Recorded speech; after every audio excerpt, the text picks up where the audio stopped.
출애굽기 2장 23절부터 25절까지의 말씀을 제가 읽어드리도록 하겠습니다. 여러 해 후에 애굽 왕은 죽었고 이스라엘 자손은 고역으로 인하여 탄식하며 부르짖으니 그 고역으로 인하여 부르짖는 소리가 하나님께 상달한지라. 하나님이 그 고통 소리를 들으시고 아브라함과 이삭과 야곱에게 세운 그 언약을 기억하사 이스라엘 자손을 권념하셨더라. 아멘. 우리는 지난 시간에 나의 장신구와 회막이라는 제목으로 내가 버려야 하는 것과 찾아야 하는 것이 무엇인지, 내가 세워야 하는 것은 무엇인지에 대해서 저희들이 말씀을 나눴던 것으로 기억합니다.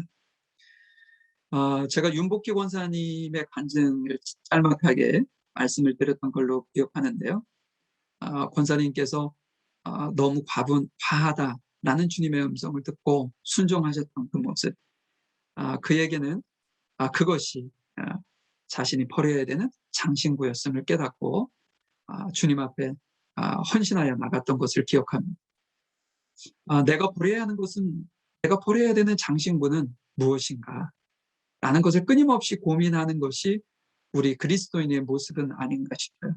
또한 그런 어떤 모습들이 우리를 신앙의 어떤 바른 길로, 정도로 걸어갈 수 있도록 만들어주는 힘이기도 한 것이죠. 이와 더불어서 우리가 생각해야 될 것이 회막이라고 했습니다. 나만의 회막. 하나님을 만날 수 있고 하나님의 음성을 들을 수 있는 그 어떤 만남의 시간에 어떤 장소, 그것을 의미하는 것이죠. 그래서 우리가 댁에서 다들 지금 이동이 제한되고 그렇기 때문에 가까운 곳에 산책도 나가시고 또 집에 계시는 시간이 많으실 텐데 그곳에서 여러분들이 주님 앞에 기도하는 기도의 장소를 좀 한번 만들어 보시고 또한 하나님께서 말씀하시는 그 말씀을 듣기 위해서 성경 묵상하는 어떤 시간과 자리를 여러분들께서 정하시고 그 자리에 정기적으로 이렇게 앉고 무릎 꿇는 그런 어떤 모습으로 주님 앞에 나아가는 그런 기간이 되었으면 좋겠습니다. 나는 소망을 갖습니다. 오늘은 이스라엘, 여러분들이 성경을 읽어서 아시겠지만 이스라엘 백성들에게 아주 큰 고난의 시간, 어떻게 보면 또 절망의 시간이라고 할까요? 그런 어떤 시간 속에 처해 있는 이스라엘 백성들에게 하나님께서 어떤 모습으로 그들과 함께 계시고 자신을 어떤 분으로 그들에게 소개하고 있는지에 대해서 오늘 한번 살펴보려고 합니다. 이스라엘 백성들에게 나타났던 그 하나님께서 곧 나의 하나님이시기 때문에 우리의 지금 현재 처해 있는 삶 속에서도 하나님께서는 동일하게 그렇게 역사하실 것이라는 또한 믿음을 가지고 옵니다. 자, 오늘 말씀 23절부터 차근차근 읽어가면서 하나님의 말씀을 보도록 하겠습니다. 23절입니다. 여러 해 후에 애굽 왕은 죽었고, 여러분 여기서 애굽 왕은 누굴까요? 여러 해가 지난 후에 죽은 그 애굽 왕은 어떤 왕인가? 이 말씀을 알기 위해서는 우리가 출애굽기 1장으로 한번 가보는 것이 좋습니다. 1장 우리 8절 말씀을 한번 볼까요? 1장 8절에 보니까 요셉을 알지 못하는 새 왕이 일어나 애굽을 다스리더니 여기서 요셉을 알지 못하는 왕이 지금 여러 해 후에 죽은 애굽의 왕과 동일한 인물입니다. 근데 여러분 여기서 우리가 좀 짚고 넘어가야 될 문제가 있어요. 뭐냐면 여러분들 여기서 요셉이 누군지 아시죠? 요셉은 뭐 너무 유명하고 우리 신앙인들에게 모르는 분이 없을 만큼 다 알려진 인물이긴 한데 요셉이 야곱의 11번째 아들입니다. 그가 형들의 어떤 시기를 받아서 일찌감치 애굽으로 이렇게 팔려서 종노릇하는 신세가 되었죠. 근데 그가 애굽의 그 거대한 나라 애굽의 총리가 되어 있습니다. 그가 총리가 될 수 있었던 여러 가지 이유 중 하나가 뭐냐면 하나님께서 애굽을 통해서 이스라엘뿐 아니라 인류를 구원하실 하나님의 계획, 그 계획이 있었기 때문에 애굽의 총리가 될 수 있었던 겁니다. 하나님께서 어떤 계획과 준비를 하셨느냐? 첫 번째는 애굽 왕 바로에게 7년 풍년과 7년 흉년이 있을 것을 암시하는 꿈을 보여주시게 됩니다. 또한 하나님께서는 요셉에게 그 꿈을 해석할 수 있는 지혜를 허락해 주시죠. 그래서 종이었던 요셉이 바로 왕의 꿈을 해몽함으로 그가 총리가 되게 됩니다.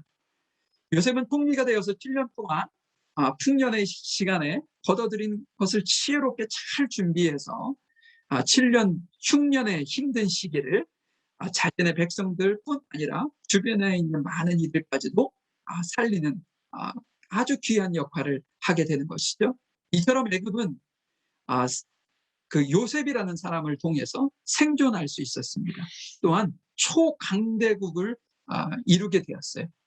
그래서 단숨에 그 이방인 요셉이 애굽의 1등 공신이 되는 사건이 이 7년 흉년, 7년 풍년, 이 사건이 되는 것이죠. 이 사건은 애굽 역사에 기록될 만한 기념비적인 사건입니다. 이런 사실을 여러분들 염두에 두시고 오늘 본문에 요셉을 알지 못하는 왕이 나왔다. 이게 이해되시나요? 될 수 없는 것이죠. 상식적으로 말이 되지 않는 어떤 표현이라는 것이죠. 상식적으로 말이 되지 않는데 이 표현이 그러면 어떤 것을 의미하는 표현이냐? 이게 바로가 과거의 역사적 사실을 몰랐다는 표현이 아닙니다. 그게 뭐냐면 바로가요, 이 사건을 의식적으로 무시하고 의도적으로 또한 정책적으로 왜곡하고 있다는 의미를 말씀하고 있는 겁니다. 그걸 어떻게 알 수 있느냐? 자, 9절부터 한번 쭉 보면 말씀을 이해할 수 있는데 어떤 정치적 의도가 있는지 한번 보도록 하죠. 9절을 보니까 그가 그 신민에게 이르되, 백성들에게 이르되, 이스라엘 백성, 이 백성 이스라엘이 자손이 우리보다 많고 강하다. 여기에 요셉이 자신들에게 은혜를 베푼 것은 알겠고, 그가 우리 그 애굽을 지금 현재처럼 초강대국으로 존재케 한 일등 공신인 것은 알겠지만, 그 백성이, 이스라엘 백성이 자신들을 위협할 만큼 지금 이렇게 부강해졌다는 거예요. 그래서 두려움을 갖게 되는 존재가 되었다는 것이죠. 한 발짝 더 나아가서 10절에 보니까 다른 외국에서 자신들을 쳐들어오는 백성들과 연합해가지고 자신들과 싸움을 할 수 있는 그런 어떤 두려운 존재로 이스라엘 백성들을 생각하고 인식하게 되었다는 것입니다. 그렇기 때문에 바로 왕은 요셉을 알지만 의도적으로 알지 못하는 왕처럼 이스라엘 백성들을 배신하고 그들을 약화시키기 위해서 고된 노동과 괴롭힘으로 그들에게 어떤 노동을 줬다는 것이죠. 여러분들 오늘 제가 23절에 읽은 말씀에 이스라엘 백성들이 다시 오늘 본문으로 돌아와서요. 이스라엘 백성들이 그 고역으로 인해서 탄식하고 부르짖으니 그 고역으로 인하여 부르짖은 소리가 하나님께 상달되었다. 이것이 이런 내막에서 여러분들이 이해를 하시면 좋을 것 같습니다. 자, 이처럼 의도적으로 애굽 왕 바로는 이스라엘 백성들을 고되게 노동도 시키고 핍박을 했다는 것이죠. 어린아이부터 노년에 이르기까지 정말 힘든 시간을 지금 보내고 있습니다.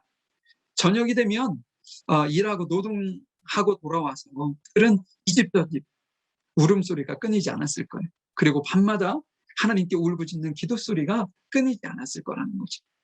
여러분 여기서 상달한지라라는 표현이 무슨 의미냐면요. 여러분 향을 피운다든지 아니면 모닥불에 나무를 떼게 되면 연기가 어떻게 되죠? 위로 그 향기가 쭉 올라가죠. 이 백성들이 울부짖는 그 울부짖는 부르짖음이 기도가 되어서 위로 올라가 하나님께 닿았다라는 의미입니다. 이런 그 의미를 뒷받침해 주는 말씀도 있는데요. 계시록 5장 8절에 보면 예수님 앞에 24 장로들이 이렇게 쫙 둘러섰습니다. 근데 그들에게 무엇이 들려있냐면 금대접이 향이 가득 담긴 금대접을 가지고 있는데 그 향은 성도들의 기도다라는 말씀을 하고 있어요. 이처럼 이스라엘 백성들의 어떤 기도가 간절한 부르짖음, 그들이 날마다 평상시에 어떤 삶의 그 고통스러움이 무엇이 되었냐면 하나님께서는 기도로 보신 거예요. 그래서 그 기도가 주님 앞에 상달이 되어서 그 어떤 금대접에 향이 담기는, 그 기도가 담기는 그런 모습을 우리에게 말씀하고 있는 것이죠. 여러분, 이스라엘 백성들처럼 우리 또한 마찬가지입니다. 우리 각자는요, 다 각자만의 어떤 기도의 대접이라고 할까요? 항아리가 다 있습니다.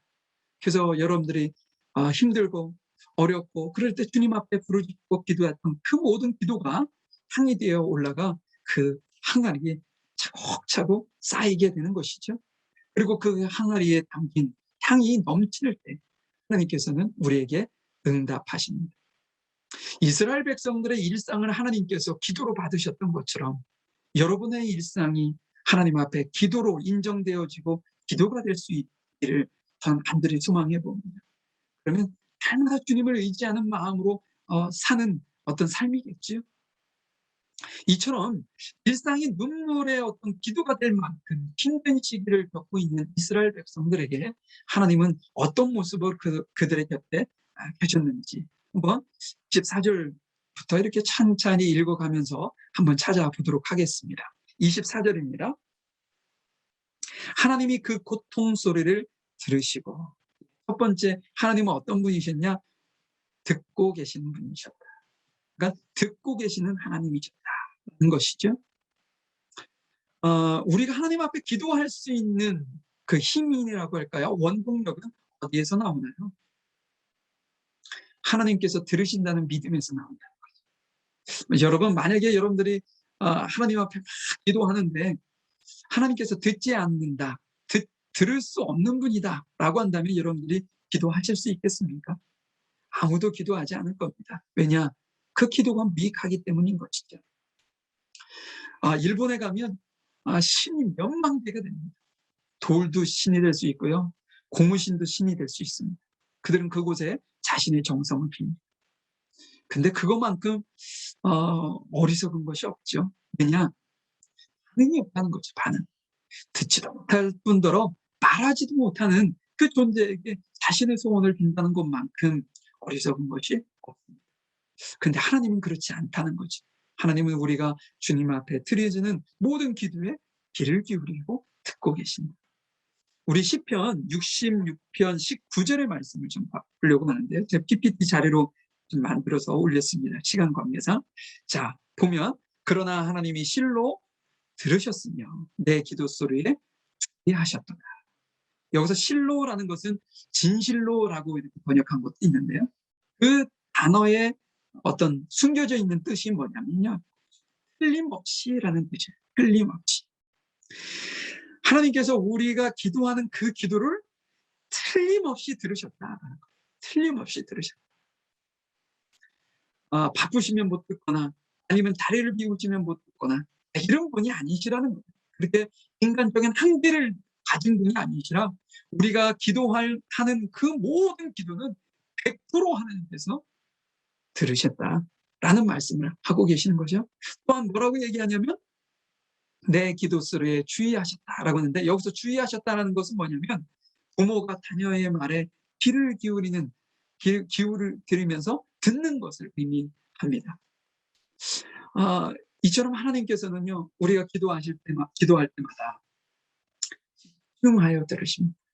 또 귀를 쫑긋하고 기울이시고 하나도 놓치지 않고 다 들으시는 하나님이시다라는 말씀이죠.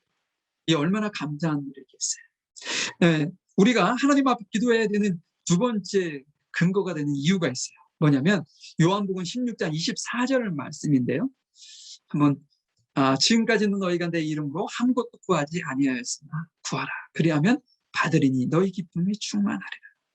예수님께서 제자들에게 하신 말씀이에요. 그러니까 그 전까지는 예수님의 이름으로 기도하는 일이 없었던 것 같습니다. 근데 예수님께서 그들에게 기도하라. 누구의 이름으로? 내 이름으로 기도해. 그러면 내가 들을 것이고 내가 너네들의 기도에 응답할 거야 라는 말씀을 지금 하고 계시는 것이죠. 근데 정말 아쉬운 것은 이렇게 하나님께서 내 이름으로 기도해 그러면 내가 듣고 응답할 거야 라는 말씀을 하시지만 기도하는 사람이 많지 않다는 어떤 근거가 되는 말씀이 있습니다. 뭐냐면 야고보서 4장 2절 3절의 말씀인데요. 2절 후반절부터 보면 뭐라고 말씀하시냐면 너희가 얻지 못하면 구하지 아니하니 구하여도 받지 못하면 정욕으로 쓰려고 잘못 구합니다 라고 말씀을 하고 있습니다. 얻지 못하는 두 가지 이유 뭐라고요? 구하지 않는 것이고 두 번째는 욕심으로 잘못 구하고 있다 말씀을 하는 것이죠. 이처럼 기도는 너무나도 중요한데 기도하는 것 자체가 너무나도 중요한데 그 자세도 매우 중요하다라는 말씀을 하고 있는 것이죠. 우리가 기도함에 있어서 내 자신의 어떤 욕심을 채우기 위해서 주변은 살피지 아니하고 있는 것에 더 부어주기를 위해서 끊임없이 욕심으로 하나님 앞에 기도한다면 아까 기도는 향이 되어 올라간다 그랬지? 그 올라가던 향이 흐지부지 없어지고 하나님 앞에 상달이 되지 않습니다. 그렇기 때문에 하나님 앞에 우리가 어떤 자세로 주님 앞에 기도해야 되느냐? 믿는 마음으로 기도해야 되는데 어떤 믿음이냐? 하나님께서 내 기도에 귀를 기울이시고 들으시는 분이시다. 지금 그래서 이스라엘 백성들이 신음하고 힘들고 어려운 시기에 주님 앞에 울부짖는 기도에 주님께서 들으셨다는 것. 그러면서 그 울부짖는 소리에 들으셨던 그 하나님께서 어떤 반응을 보이시는지 한번 24절을 이어서 한번 보죠. 아브라함과 이삭과 야곱에게 세운 그 언약을 기억하라. 누가요? 하나님께서 아브라함과 이삭과 야곱에게 세운 그 언약을 기억하라. 어떤 것을 통해서 그런 것인가요? 아까 상달되었다고 했잖아요. 상달된 그것으로 인해서 하나님께서 그 기도의 소리를 들으시고 그 들으신 것을 통해서 하나님께서 예전에 약속하셨던 그것을 또한 기억하셨다.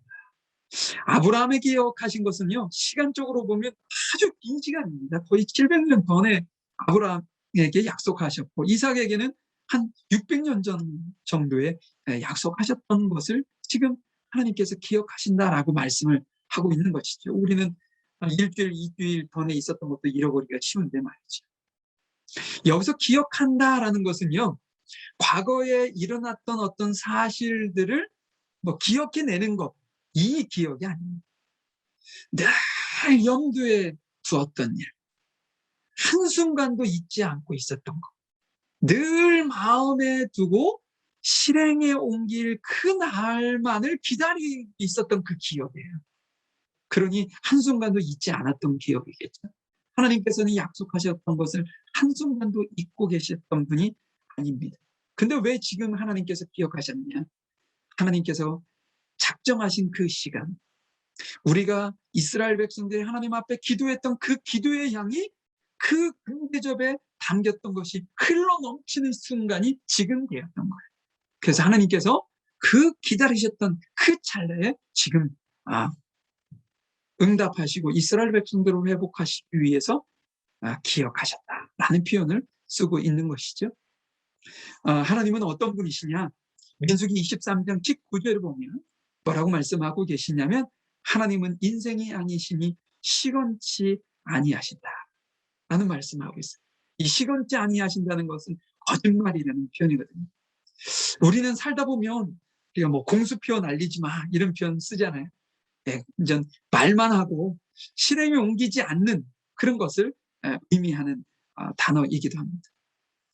우리는 큰 의미 없이 그냥 내뱉는 그런 말들을 어떤 내가 이야기한 거나 내가 약속한 것을 잊을 때가 참 많이 있죠. 기억 속에서 잊었으니 실행에 옮기는 것은 옮기지 못하는 것은 설명하지 않아도 알죠. 근데 하나님께서는 그렇지 않다는, 하나님께서는 공소표 날리시는 분이 아니시다. 왜냐? 그분은 거짓말 하시는 분이 아니시기 때문에 그렇다는 거죠.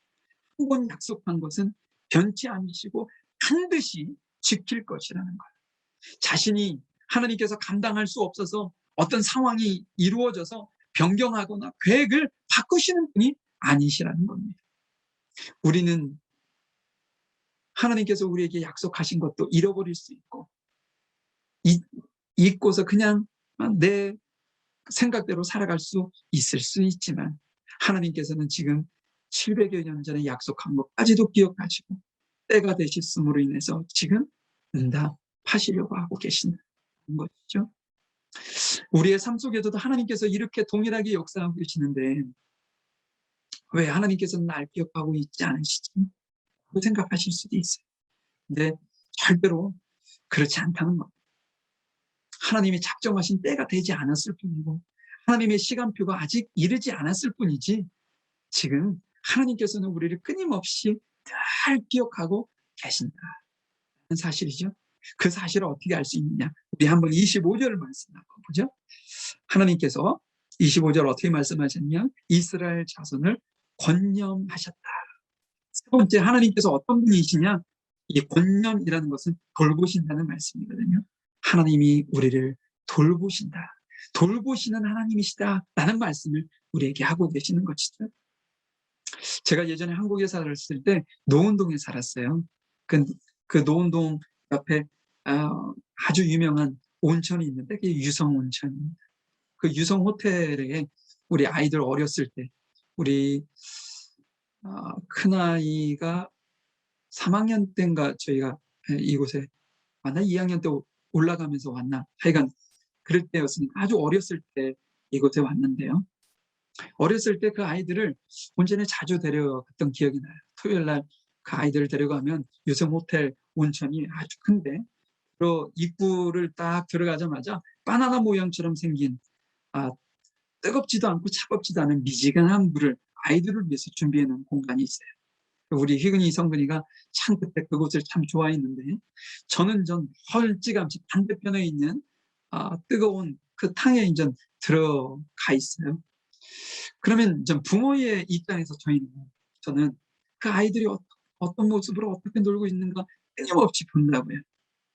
근데 성근이가 한참 놀다가 제가 있는 곳을 바라보고 저 있는 것을 확인하고 다시 싹 놀다가 또 제가 생각나면 저를 바라봐요. 저는 때가 되기 전까지 그 아이들이 거기서 열심히 놀면 불기도 하고 때를 밀어주기 전까지는 거기서 계속 놀게 하죠. 본인들은 혼자 있는 것으로 착각할 수 있지만, 부모가 자신들을 잊고 다른 곳에 간 것으로 착각할 수는 있지만, 그러나 부모는 그렇지 않아요. 그 아이가 볼 때마다 저하고 눈이 마주쳤던 이유는 뭐냐? 제가 계속해서 그쪽을 주시하고 바라보고 있었기 때문이라는 거죠. 여러분, 하나님께서는 나와 함께하고 있지 않은 것처럼 느껴질 수도 있어요. 우리 이스라엘 백성들도 동일했습니다. 어떻게 우리가 이렇게 몇십 년간을 고통 속에 있는데 하나님께서는 우리를 이렇게 생각지 아니하시고 우리를 보살피시지 아니하시고 우리를 이렇게 그냥 방치해 두실까? 이스라엘 백성들이 그렇게 생각할 수도 있습니다.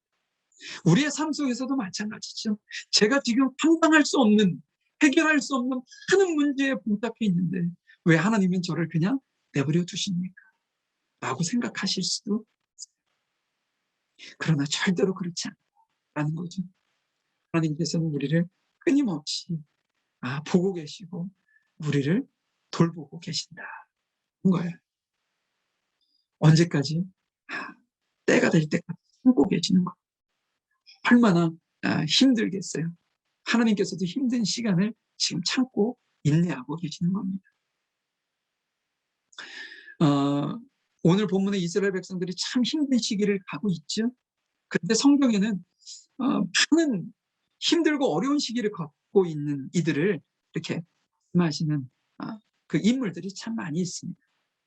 여러 가지 인물들이 생각할 수 있는데 욥도 있을 수 있고요. 근데 여러분들이 참 잘 알고 계시는 인물 중에 하나가 정말 이런 고통을 당하면서 어떻게 주 앞에 세워져 있을 수 있을까 하고 생각할 만큼 힘든 시기를 겪고 있었던 사람이 있습니다. 누구냐면 바울입니다. 여러분도 잘 알고 있는 바울인데 그가 고린도후서 11장과 1장에 자신이 처한 상황을 아주 자세하게 설명하고 있는 부분이 있어요. 그게 뭐냐면 본인이 옥에도 갇혔대요. 매도 엄청나게 많이 맞았다고 얘기를. 그리고 여러 번 죽을 뻔할 정도로 극한 상황까지도 갔어요. 그리고 40에 하나 가만, 그러니까 39대씩 5번씩이나 맞았다. 그리고 몽둥이로 여러 차례, 3차례씩이나 맞았다. 돌로 맞기도 했다. 내가 탄 배가 난파된 적도 3번씩이나 있었다. 뭐 이런 어떤 표현, 자기가 지금까지 있었던 그 험난했던 삶을 표현하는데, 고린도후서 1장에는 뭐라고까지 설명하냐면 내 소망이 끊어졌었다라는 표현까지 하고 있습니다. 여러분들 이게 느껴지시나요? 바울이 얼마나 극한 상황에 있었으면 소망이 끊어질 정도로 됐겠어요. 그런데 지금 신기한 것은 바울이 이렇게 고백하는 것은, 왜 하나님께서 나는 하나님을 믿는데 내게 이렇게 어려움과 해결되지 않는 문제들을 상잡하게 주십니까? 하고 주님 앞에 불평하고 그런 불만하는 어떤 고백이 아니었었다는 거예요.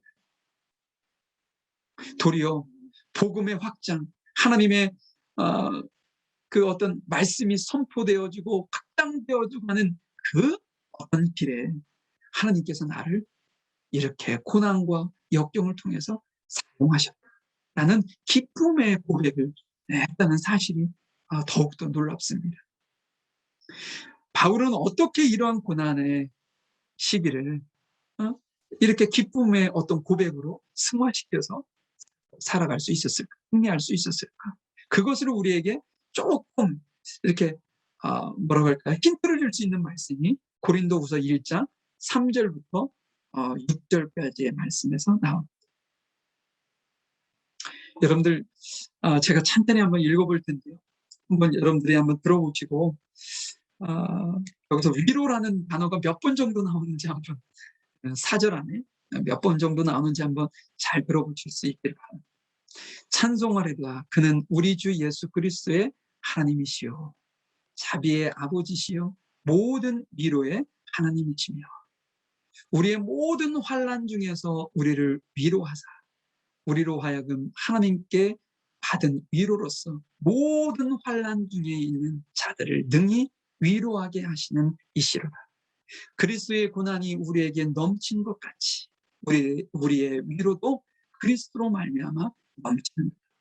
우리가 환난 받는 것도 너희의 위로와 구원을 위함이요 혹 위로받는 것도 너희의 위로를 위함이니 이 위로가 너희 속에 역사하여 우리가 받는 것 같은 고난을 너희도 견디게 하느니라.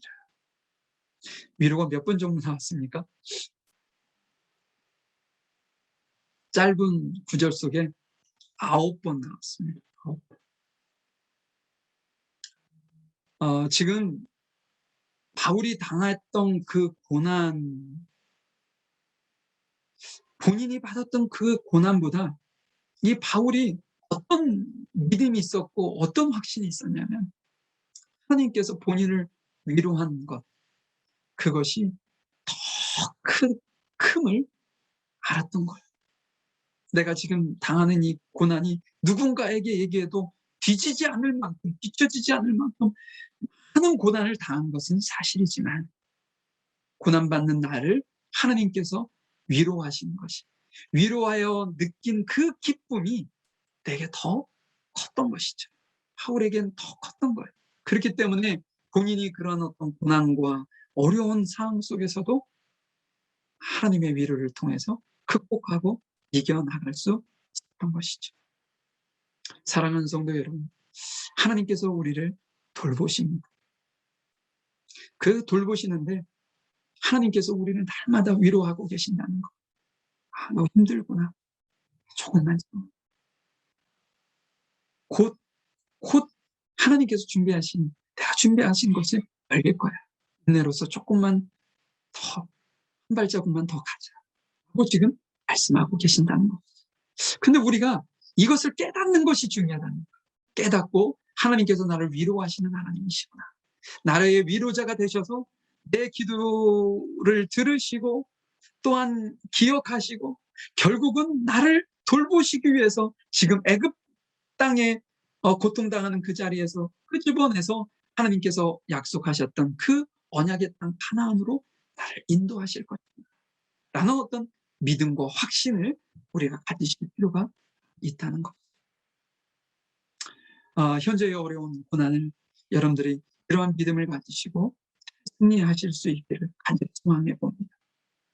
말씀을 마치면서 다시 한번 기억해 보시죠. 하나님께서 이스라엘 백성들이 힘들고 어려운 시기에 주님 앞에 울부짖는 그 자체를 하나님께서는 기도로 보셨다. 그래서 그 기도가 하나님 앞에 온전히 상달이 되었는데 그 상달된 그 기도를 들으셨던 주님이 이스라엘 백성들에게 한 세 가지의 모습. 첫 번째가 기도를 들어주시는 분이셨다. 또한 그 기도를 통해서 하나님께서 약속하셨던 그 약속 언약의 말씀을 기억하셨다. 세 번째가 하나님께서는 그들을 위로하시고 돌보시는 하나님이셨다라는 것이죠. 이 이스라엘 백성들에게 하나님께서 베풀어 주셨던 이 모든 놀라운 은혜와 축복이 우리 물가에 신기한 모든 성도들에게 이러한 은혜로 여러분들의 삶 속에, 여러분들의 가정에, 여러분들의 사업장 일터에 동일하게 있기를 간절히 소망해 봅니다. 우리 잠시 기도하겠습니다. 하나님, 1년 8개월이라는 아주 긴 시간 동안 인류가 고통 속에 신음하고 있습니다. 왜 이런 고통을 주고 왜 이런 어려움을 줄까? 어떤 이들은 이번 기회로 인해서 목숨을 잃은 가정들도 많이 있고, 어떤 이들은 자신의 생업을 잃은 이들도 있고, 어떤 이들은 지금 가족들의 고통과 아픔으로 인해 지금 이 순간에도 울부짖고 있는 이들도 있습니다.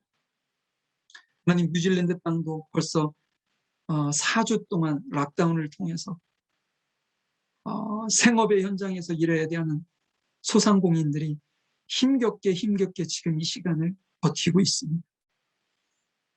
우리 직장을 다니는 이들 또한 동일합니다. 하나님, 저희들을 불쌍히 보시고 긍휼히 여겨주셔서 하나님, 저희들이 이 힘들고 어려운 시기에 주님 앞에 부르짖는 그 부르짖음의 기도에 주님께서 들어주시고 주님께서 저희들에게 약속하셨던 많은 언약의 말씀을 기억해 주시고 또한 저희들을 주님의 큰 품, 큰 사랑, 하나님의 큰 긍휼의 어떤 품 안에 저희들을 돌보아 주시고 인도해 주셔서 저희들이 힘든 이 시기를 잘 이겨나가고 승리해 나가고 나갈 수 있도록 하나님께서 저희들을 도와주시고 인도해 주시옵소서. 저희들을 사랑하시고 저희들을 도우시는 주님 앞에 너무나도 감사드리며 사랑 많으시는 예수님의 이름으로 기도하였습니다. 아멘. 하나님 감사합니다.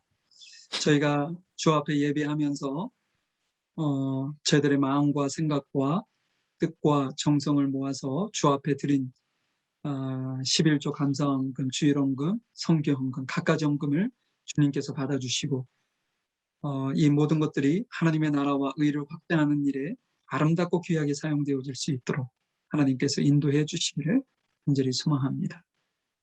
또한 저희 귀한 가정들 한 가정 한 가정을 기억하셔서 지금 어려운 시기에 경제적으로 어려움 당하지 아니하도록 주님께서 특별히 살펴주시기를 소망합니다.